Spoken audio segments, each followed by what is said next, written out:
Welcome in, everyone, to another edition of the GSMC College Football Podcast, brought to you by the GSMC Sports Network. It is Friday, January 24th. I'm your host, as always, Tommy Brzee, and we have a great show for you today. We're going to start talking a little bit about the spring camp, get into a couple of teams from each conference that you're going to want to watch very closely. We'll probably continue this going into next week, a couple more teams that I want to get on this list, but wanted to make sure I got my initial thoughts out pretty early. Then we'll get to my All-American team for 2024. We'll get to all the players, and then I'll do a couple of position groups as we go through this thing, give my linebacker group of the year, defensive tackle, edge rushing, all that type of stuff throughout this thing. Then we'll get to the top 10 quarterbacks and heading into 2025. Very tough list to put together, but the 10 that I have here I feel pretty solidly in the top 10, but definitely up for debate just a little bit. We'll get to a transfer portal update, kind of the last one that we'll do, at least in full form. A lot of different things that have happened over the last week, including kind of the national title fallout. Notre Dame has lost a couple of players that we're going to have to talk about here. And then weekend wrap-up, just kind of all the things that have already happened throughout this week. Al Golden gets hired away from Notre Dame to Cincinnati, and a couple different things that we're going to want to talk about. But before we jump in, I do want to remind you all we get tons of questions and comments throughout the show, and the best way for you all to get your question on the screen, we can have fun back and forth here, is to use that super chat. At the bottom of the chat on the Sports Network page, you can click that $, add any comment, a question, comment you like. It'll pop up on the screen, and we can have, and we can have a fun back and forth here. Definitely want this to be as interactive as possible, so utilize that and we can have fun back and forth and talk about whatever y'all want to talk about. And we'll start with the spring games. We'll start with the spring camp that is going to happen really pretty soon. I think Hawaii starts in a couple of days here, actually, but there's definitely some big-time storylines as we head into spring and some big-time teams you're going to want to watch. So we'll kind of do what we did yesterday with the sleepers, go 2 teams every conference, and we'll probably carry this over into next week. There's definitely some things I want to talk about with some other teams I didn't have a chance to get into here, but let's go ahead and jump into this thing, and we'll start in the SEC, and we'll start with the team that's going to steal a lot of headlines, and that's the Texas Longhorns with Arch Manning. Obviously, is going to be a huge role in this, in the spring camp, and how we kind of contextualize it. He's going to have to take a huge step forward in terms of leadership. You know, Quinn Ewers was outright the motor of this team. He was the heart of this team. He was the leader, and it definitely puts you in a little bit of a disadvantage. You know, Arch Manning's got to come in there, and he's got to be ready to roll, and then the wide receiver group has to step up in a big way. Lots of young talent that I very much like. Ryan Wingo probably main among them. Khalil Lockett and Jamie French coming in as freshmen. Very talented group. It could be that they just don't pick up anyone, and you'll find out pretty much at the end of spring if they've done their job, if they stepped up in the way that they expected, or if they kind of fell back from the pack a little bit more than Texas would have wanted. And then the other group is the offensive line. You know, you lose 4 starters, tons of talent and depth on that team, no doubt about it, but definitely you're going to need some guys to step up, and the spring portal, again, could inform us where they are in that group, because definitely a very talented group.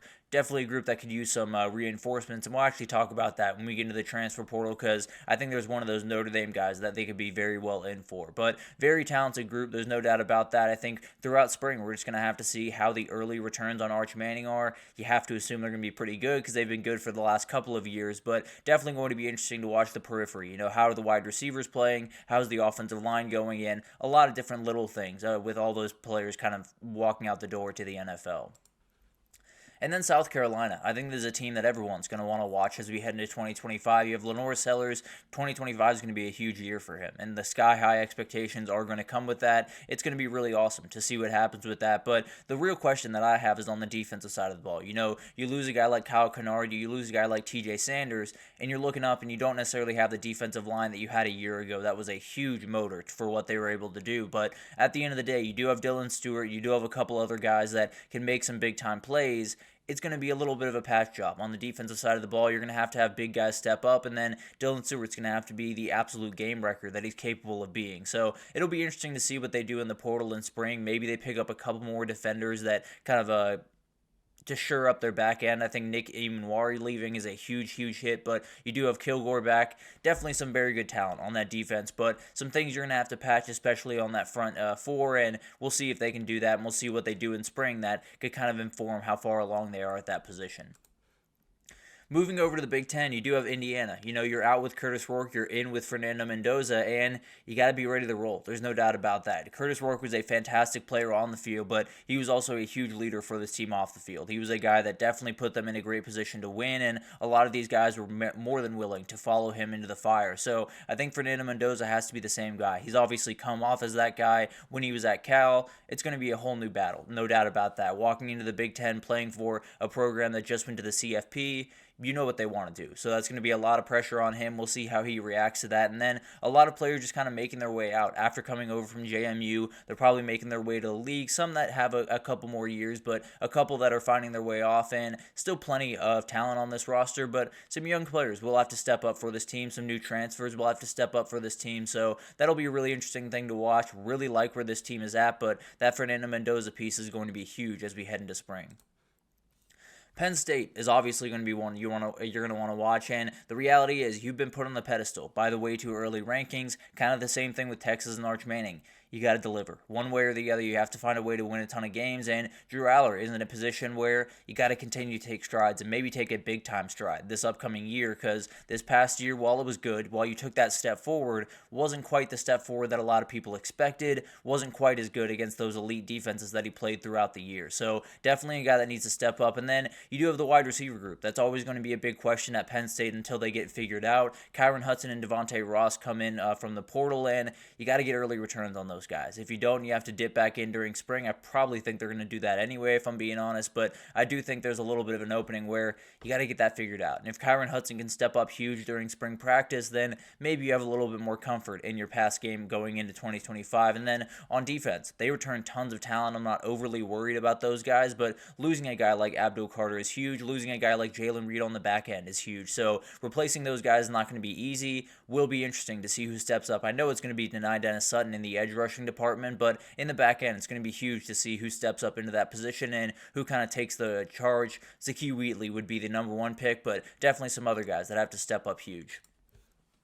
Over to the Big 12, and I think you have to go with Texas Tech here to start. This is a team that is very, very easy to watch, and definitely a team where you get into the offseason and the portal just blows up for them. They make play after play. They get big-time players into that program, and really on the defensive side of the ball most aggressively, but a lot of very good offensive players coming into this team as well. You're keeping a couple of players. Micah Hudson might be coming back from A&M. A lot of different things happening around this Texas Tech program, but for me, it's Baron Morton. I think he's a guy that I really liked going in this 2025 season, or 2024 season, excuse me. Didn't quite hit the strides that I was expecting from him, but easily should be a top Big 12 quarterback as you head into 2025, and definitely a guy that needs to take big-time steps forward. I also think, this portal class that you brought in, Romello Height, Lee Hunter, and a ton of other guys, you're going to have to find a way to get those guys rolling early. Now, they're plenty talented. I don't think that's going to be a worry for you guys, but at the end of the day, you want to walk into the next season playing your best football, because as we all know, the Big 12 can get sideways in a hurry, and you lose a couple of games early in the season,